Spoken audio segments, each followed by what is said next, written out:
Alright, let's do a couple of examples where we actually compute the convex combination. Um, we were talking about it before, but we didn't really say how to do this computation. So we'll take a quick couple of examples. So our first example is just a real easy one. We have 2 points here, A and B. And we want to write this point in the middle, C, as a convex combination. So that means we're writing C as, say, 1 minus gamma times A plus gamma times B. So, gamma is running between 0 and 1. So it doesn't really matter which direction you're moving. So you could have written this as gamma times A plus 1 minus gamma times B. Doesn't matter. Because we're really interested in what these coefficients are at the end of the day. So no matter how you write them, it'll be okay. Good. So if we just make a note of what these are, then this point is 3 5/2, and we want to write that as 1 minus gamma times 0, 1 plus gamma times, let's see, point B looks like it's the 0.64. Huh? This one was the 0.101. Good. And so now you can take either coordinate, right? I'll take the top coordinate and I'll say 3 equals, that's 0, so plus gamma times 6. 0 plus gamma times 6. So it looks like gamma is 1/2. And actually you might have noticed that that point did look like it was 1/2 way between. But let's just check our work then with the second coordinate. The second coordinate says, is 5/2 equal to 1/2 times 1 plus 1/2 times 4? Right, so I'm looking at this part. Okay, and so let's see, 1/2 plus 4/2 is 5/2, so that is true. Good. Okay, so therefore we have now written point C as a convex combination of A and B. In fact, we could write it again here. 3 5/2 is equal to 1/2. In fact, 0, 1 plus 1/2 times 6, 4. Good. All right, so let me pause here and I'll set up the next example. Good. All right, so here's my next example. I've just got 4 points in the plane, A, B, C, D. Okay, so question number 1 might be, is it possible to write C as a convex combination of A, B, and D?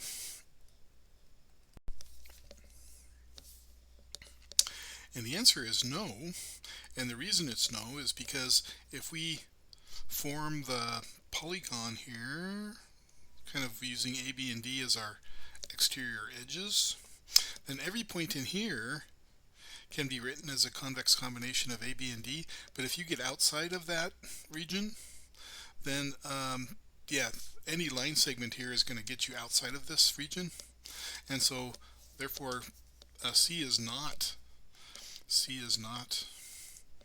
a convex combo of A, B, and D. Okay. Similarly, we could ask if A can be written as a combination of B, D, and C. And again, the answer is no. A is outside of the convex combination of B, D, and C, which would be this set of points. Okay. Good. All right.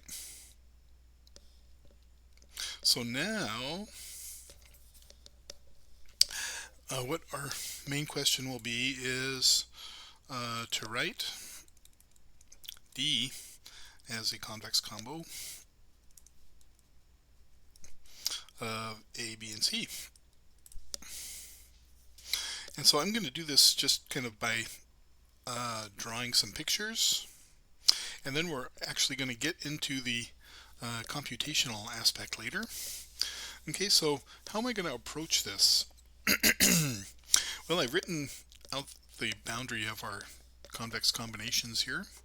And so the way I want to start this is I can go from any point and draw a line through D and try to intersect the other side. So for example, I might start here at B, and I might go down and I might hit here. Let's call this point E. Okay, now if I know the coordinates of E, then I would say, let's see, E is equal to, I would write it in terms of A and C, all right?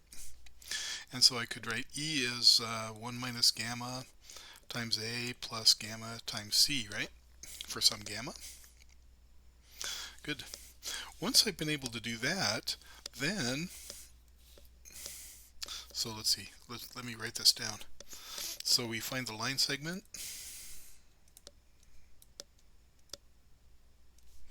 between a corner point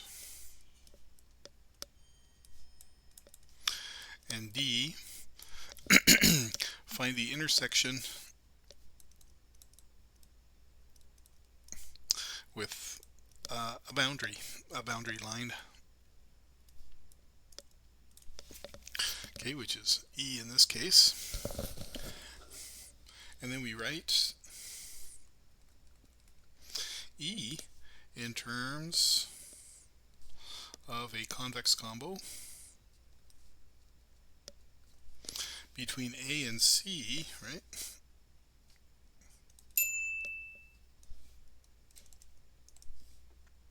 And once I've done that, then I want to write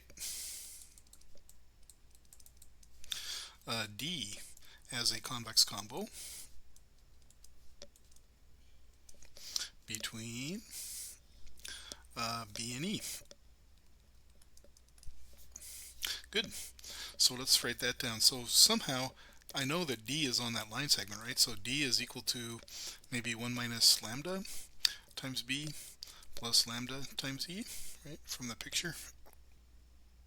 Oops, sorry about that.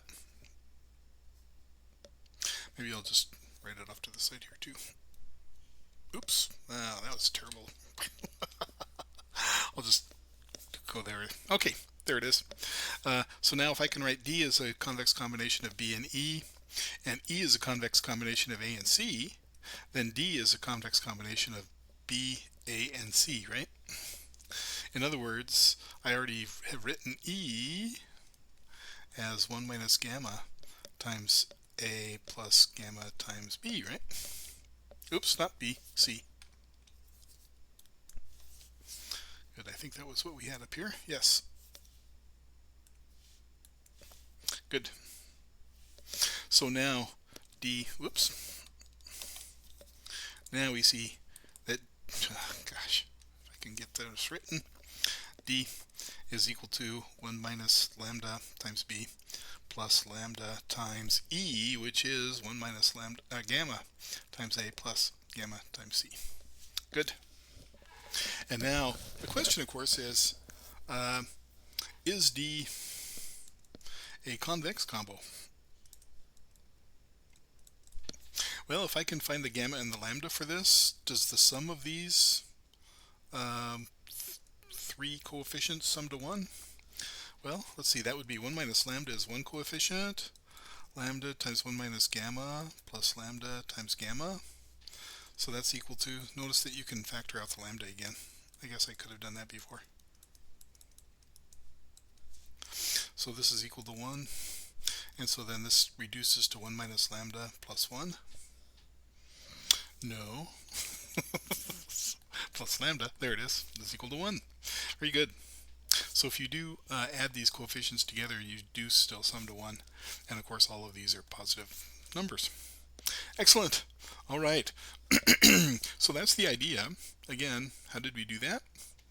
We started with our point, and then we chose one of the three vertices to kind of project from, and then we drew a line segment. And most of the time that's going to just be a generic or a random selection, but sometimes you can get lucky. In this case, let's go ahead and, in fact, when I do my numerical approximation here, I'm going to do the same thing now, except I'm going to be giving you some numbers. And let's see how we do with those. So point A is now going to be 0, 1. Point B is going to be 1, 3. Point C is going to be 4, 2. Oops, that's a 1. This is not to scale, by the way. I'll try not to get it too far off. That's 4, 2. Okay. And then our point D inside will be 2, 2. Yeah, 2, 2. Okay, that almost hits the wall. It seems like there we go. Okay. And so you can kind of see here that this is going to be a convex combination, right? Good. And so overall, right, we just want to write the point, I didn't write it down here, 2, 2, as a convex combo of 0, 1, 1, 3, and 4, 2. Right, so just, in terms of an equation, we could write, that 2, 2 is equal to C1 times 0, 1 plus C2 times 1, 3 plus C3 times 4, 2. Oops, running out of space there. Right, but this would be a linear combination because there's no way I can restrict my C1 and C2 and C3 here. So this would be the linear combination without restrictions, if no further restrictions. And it's the further restrictions that make the problem a little bit more complicated, maybe. And it does make the problem nonlinear with the extra stuff on it. Right, so it is possible, though, to solve this equation. By the way, you would have an infinite number of solutions to this system, right, because these three vectors are not linearly independent. But okay, I went off track there. Let's just go ahead and do some computations. What do we need to do first? You know what? Let's, just to be different, let's go ahead and start, instead of starting where we did in the previous example, let's use a different one. Let's start from this point and project over to this point, and this will be our point E now. And so my first job then is to build the line between A and D, and then E will be my point of intersection, so that's the between points 0, 1 and 2, 2. And so let's see, what does that look like here for my slope and intercept? Let's see, delta y is 1 over 2, and then my intercept is 1. So it looks like the line itself is 1/2 x plus 1, right? Then I need to find the point of intersection. Oh, I need the other line too.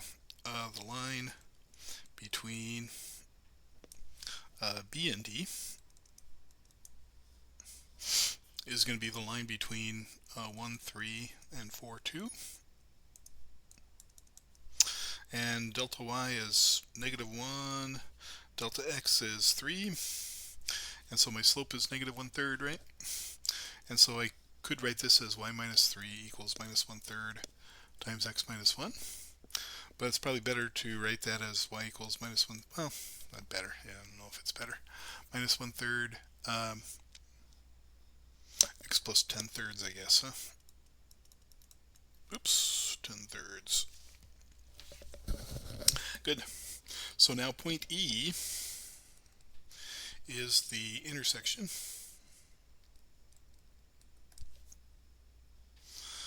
And you know what? I'm running up to 15 minutes on this video, so unfortunately I'm going to have to break this video apart into two pieces. And so I'm going to stop here, and we'll start up again in the next video. So here I've started with my convex combination, and I'm trying to find the coordinates of point E. Okay, so I'm just about there. I'm actually solving for the intersection between y equals 1/2 x plus 1. Oops.